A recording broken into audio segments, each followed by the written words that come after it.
Welcome everyone to Almost Cancelled. I am Peter, and today I'm going to be talking about Stargirl Season 2, Episode 11. It's called Summer School, Chapter 11. And this is the episode that takes place primarily in the Shadowlands. Obviously, there's a little bit in the real world as the episode goes on, leading to Courtney's big exit, along with Dr. Midnight and Cindy, giving Courtney her big kind of hero moment where she's able to leave but chooses to risk not being able to go and make sure she saves Cindy as well. Which, nice big moment. It's kind of the big crux moment of the episode in a lot of ways. I think this episode is an enjoyable kind of... It's weird to call this one a bridge episode because obviously it's a very important thing in and out of itself, right? There's a lot of big details here that are important. Namely, Cindy kind of becoming an ally, seemingly, in this episode is a big deal. The big dramatic ending for the Shade's a big deal. Dr. Midnight being around, big deal. You know, lots of big deals. There's a lot of big deals. So I don't want to just say it's a transition episode, but I mean it's a bridge episode in the sense that we're going into the final two episodes, which I suspect might feel something like a two-parter. I mean, it's not really, because I mean the whole thing's been serialized anyway. But we're heading into the final two episodes of the season, and it kind of feels like, okay, this was kind of the call to arms at the end of Cindy saying, who wants to kill Eclipso? We're all kind of on board.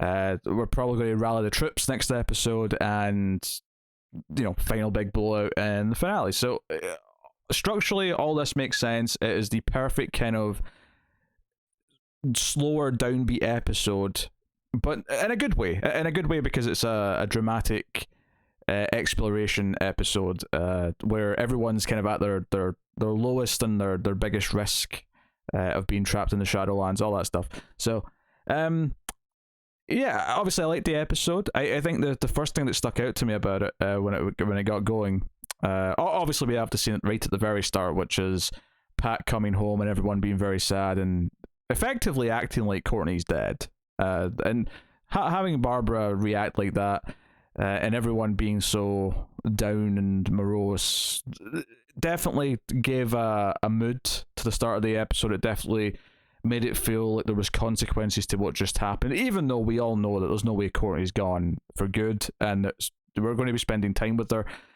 This episode also, again, the reason why I hate to call it a bridge episode or a transition episode, even though I kind of feel like it is in terms of the season structure, is because it's also the payoff to something that I've been saying we've been building to for about 4 or 5 episodes, which is Eclipso getting to Courtney. It's everything, you know, we started with friends, we got more friends, then we got family, and then finally in this episode, Eclipso, as the kid, spoke to her head on and actually tried to manipulate her.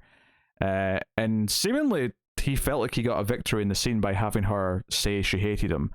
And there's things to say about that scene, but the first thing that struck me about the actual Shadowlands stuff in the episode was it had a very good mood. It was a nice style and kind of eeriness to the whole thing. Partly obviously because it's in black and white, but partly just because of the way the other characters were acting, the way they were smiley and kind of happy in a creepy kind of way. And of course, Courtney going into the diner and meeting the magician and, you know, the kid who died early on last season, referring back to the magic trick that she kind of pretended worked back then. I thought all that stuff was really smart and really cool. It's kind of nice because I think that kid's death was probably the first genuinely surprising plot beat of the show, because it was a little bit further than we expected them to go with that early on, and it was kind of nice to have that. I think what's cool about it for this is that calling back to that kind of set you up in the episode, the idea that we were going to be taking a further look back. We were going to be going further back than just this season, and we were going to use season 1 things again, because it happens a few times throughout the episode. Obviously Cindy with her father feels very season 1, and ultimately bringing up Courtney's father as well. More daddy issues, but bringing up Courtney's father again, which was a big season 1 thing. You know, her real father's not really been mentioned in season 2 because he's not really needed to be. That plot felt nicely wrapped up, but Eclipso trying to claw at it and peel that layer back and use that as a weapon on Courtney and Courtney trying to be strong, saying it doesn't matter. I never noticed if she was wearing that locket the entire time in the Shadowland or if it just appeared in that scene. Either way, it was a neat touch because when he mentioned it and she's like, oh shit, I'm wearing it. That was a really neat, interesting little bit. But she tries to be defiant, tries to be strong, say, I'm over that. And he's like, no, you're not. And it's not so much that I think we're going to get a lot of more daddy drama. It's just the idea that it is something there to be poked at, and it's never going to be truly, completely, and utterly gone, and that's okay.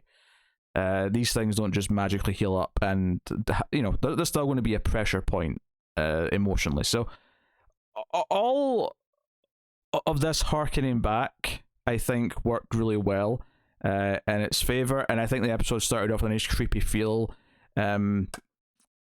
That kind of art house, eerie, otherworldly kind of vibe. Now, I'm not saying that if you put it next to Eraserhead, it's going to come out on top. Clearly, it's not. Eraserhead, that's the first thing my mind went to. I guess because it's a David Lynch movie and it's in black and white. But Eraserhead obviously is going to walk circles around this in terms of mood and atmosphere and eerie vibes. But I did think for the bar set on this show, for in comparison in relation to what this show usually feels like, it was sufficiently eerie, at least in the first couple of scenes. I do think once that she runs into Cindy and it becomes more about, okay, where are we, how do we get out of here, I do think the eeriness kind of went away at that point. I didn't really feel that anymore. It wasn't able to sustain that kind of Silent Hill-esque kind of vibe throughout the whole time. At that point, it just kind of became, okay, black and white tells us we're in the Shadowlands, realm or world, and that's okay. A big part of this, of course, is that Dr. Midnight is in there and also runs into Courtney, knows who she is, or makes an educated guess based on what he's heard from Beth. And I enjoyed this beat quite a bit, actually, where he takes off the goggles so that Courtney can look through them to sort of see what the Shadowland really is, what it actually looks like, what's real, what's not, in part proving that he himself is real, and it's not just a projection from her subconscious. But I did love that he couldn't keep his eyes open once he took the goggles off, and that we hear, and he does eventually say it in the dialogue when he puts the goggles back on, but I love that as soon as he takes them off, we start to hear his daughter calling out to him, and it was a really neat touch. It was kind of that thing of like, this is the horror he's lived with this whole time. It was reinforced in the real world when Beth says she's scared to take the goggles off even though they're full of tears. Neat stuff. Like I think all of that was really selling just how horrific all this is. I mean, I think what I'm about to say is kind of a weird double-edged thing to say, because I don't really know what the solution to this is. Part of me does wish that this wasn't a one episode thing, or that Courtney didn't just get out by the end of one episode. Now, I do think the episode does a good job of giving us our way out without it feeling too cheap. The idea that the shade can open a door, admittedly, I did kind of feel a little bit like when like So let me clarify what I'm saying here. So I like a lot about the shade opening up the door to the Shadowlands to get out Courtney and co. I also love the idea that what actually motivates him to go along with it, not only because Barb reminds him of his sister and sort of like appeals to his conscience about her daughter and how much she clearly loves Courtney and wants her daughter back, but I do kind of love the implication that it's more for Midnight. It's more that he considered him a friend, and the scene with Midnight, saying that Shade kind of considered them friends in a weird way, and then having that be the motivation, I actually really liked. However, the one thing I didn't like about it is like him not knowing that Midnight was in the Shadowlands felt a little bit convenient. I think Pat says something to the effect, "Oh, you never tried looking very hard" or something. Because Shade says, "Oh, if I'd known he was alive in there, I'd have done something." But it felt a little bit. It felt a little bit like a little bit of a stitch work to just try and explain why he never looked in there for Midnight before, or why he never attempted to open a door to the Shadowlands like this before. It felt a little contrived. in terms of just why he's only just doing this now, but why it's also relatively easy. And I say relatively easy, obviously there's consequence. One of the things that makes it feel better is that this does kill him, is that the energy it takes in his current state to do this actually kills him. Keeping the door open as long as he does so they can all escape kills him. That makes it feel a little bit better because it means that there was consequence and it wasn't just like nothing. But that said, still relatively easy in the grand scheme of things in terms of just like, oh, he can just open a door to her. So there's that. But at the same time, I do love the motivation for why he agrees to do it. I love kind of the heartfelt goodbye he has with Midnight. So I think everything that happens emotionally as a result and why he chooses to agree to do it, I think all that stuff is good. All that side of it is good. The only part that kinda is a little, a little kink in the armor is just the convenience of, oh, he can do it and just hasn't before, or never tried to before, or whatever, right? It is that part's a little murky, but the emotional reasons for him choosing to do it and the fallout from it all do work. So it's one of those things, but I think you just accept the flaw there. No, it's not a plot hole per se, and I very rarely use the word plot hole when I'm complaining about things anyway. It's one of those phrases that's overused for gotcha style things. When by and large, most plot holes don't matter. They just don't. So yes, so mostly great. That was mostly great stuff. There's that one little complaint in the middle, but it is mostly really good stuff with the sacrifice and all the rest of it. Because it's always nice when a villain or an anti-hero like the Shade, who's a bit more, grey, shades of grey, gets to have this kind of heartfelt ending where he does something good before he goes. I also think thematically it's a really nice setup for Cindy's final line, which is who wants to kill Eclipso, mainly because she is also someone who has thus far been a villain. She's been an antagonist, and the idea that, not that she becomes the Shade's legacy, because she's not, but just that thematically we have a someone who's mostly been considered a villain doing something good and turning over a new leaf, as it were. Although, I mean, it sounds like he always had a bit of a heart in him anyway. Right before Cindy kind of extends the olive branch of saying, hey, I want to join the team and go and kill Eclipso now, can we do that? It is also a neat little thematic touch. We go from one villain doing something good to another villain who seems to maybe be willing to work with them. And that's also good. Other stuff in the Shadowlands, it's simple stuff. Before bringing up her father, and I thought Bessinger's performance in this scene was quite good. I do want to mention that, where she kind of just tries to not say anything. She tries to hold back for the longest time before she finally talks about her father. I thought the performance was good. But before he gets to that, though, Eclipso does try to kind of say, hey, look what you've done to Yolanda, look what you've done to Rick. Tries to put that on her shoulders, which is something we know does weigh on her shoulders. We've seen that in previous episodes. This is, again, it's this thing, like I talked about how he's getting closer and closer to her. The way he attacks her with, trauma and pain and emotional memories is kind of in reverse. He starts off with the recent stuff, which is the friends who she blames herself for putting in these positions, but then kind of works back to the father stuff. And we get that scene where she's like the babysitter character for her own self as a younger kid, and Barb effectively saying, man, if I never got pregnant, I could have had such a great life. Having that kid really ruined everything. And it's all very manipulative. It all plays into what Eclipso does with people. So, yeah, all of that made sense. All of that worked. Honestly, the only thing, I think the part that maybe ruined the vibe of this place a little bit, apart from the fact that we had multiple characters who were like real and quite quickly discussing how real or not real everything else was, I think it was also the way it transitioned from place to place was a little bit just wonky in terms of its rules. It felt like it was either random or maybe they could kind of influence where they were going it seemed to sometimes work and sometimes not. It was just very murky in terms of like, either you have no control and it's very scary because you can be separated from anyone at any time, but there was times when, you know, Cindy and Courtney would go through right after the other and end up in the same place. But later on, when Midnight went with Courtney right through the same door after he didn't go with her, maybe that implies that Eclipso has some control of where they're going. But if that's so, then, you know, how did they get back to the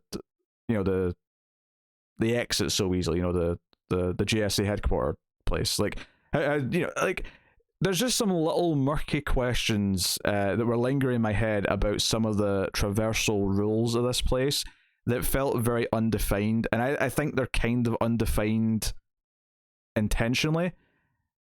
And I feel like there either has to be rules that make it work, or it's just completely random. You get no hope, and it's just luck and faith and hope that gets you back to the right place. It felt like it was glossed over for the sake of, we just don't have time to deal with that as well.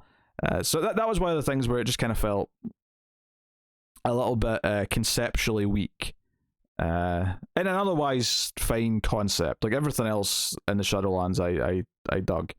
But yeah, that did take away from the mystique of it a little bit.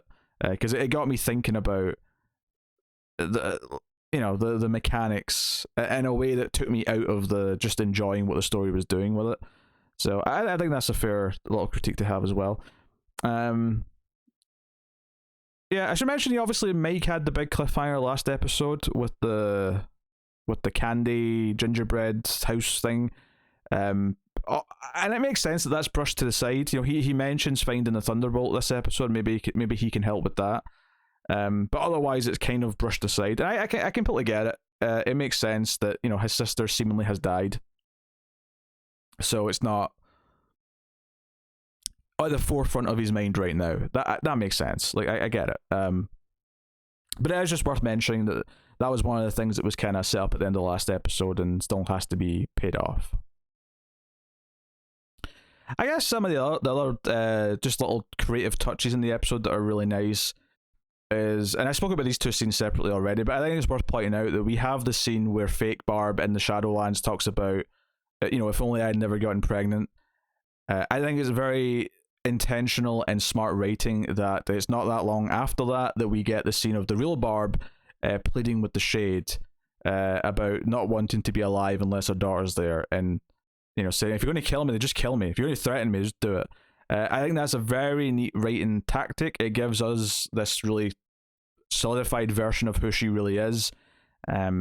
Makes us root for Courtney to get back to her. You know, it just simple things like that just kind of click and enhance each of the opposing scenes. It enhances the manipulation tactics from Eclipso, and it enhances the real feelings, because, hey, this is what it truly is. This is how she really feels. It's a bit more heartwarming as a result. You've got, like, just good little techniques like that, I think, throughout this episode, which is good. So, but yeah, there you go. That's episode 11 of season 2 of Stargirl. And it really does feel like we're gearing up for a big final 2 episodes, and it's going to be very heartwarming when all of the characters get to be together again. And, you know, I do fully expect that maybe not by the end of the next episode, but by the end of the finale, I suspect that Yolanda and Rick will both be helping with everything. But we'll see. But hey, it'll be interesting to see how they play with Cindy actually going forward. Like, assuming she survives the finale and isn't just gone after this season, it'll be very interesting to see if she sticks around as kind of an anti-hero, as someone who works with the team, maybe still has to face consequences though, because she has done some pretty bad stuff. We'll see. I don't know, I'm curious. So yeah, but let me know what you thought of this episode in the comments. You can like and subscribe, all that stuff. Get us on the Twitters at mild_fuzz for channel updates, and of course you can support everything we do by hitting the like button, subscribing, and of course ding the bell for notifications if you want to make sure you get those for when new reviews and things go live. Check out Mild Fuzz Movies for the movie podcasts, but also of course support us over on patreon.com/MildFuzzTV for as little as $1 per month if you can and want to support all the content and keep it all coming.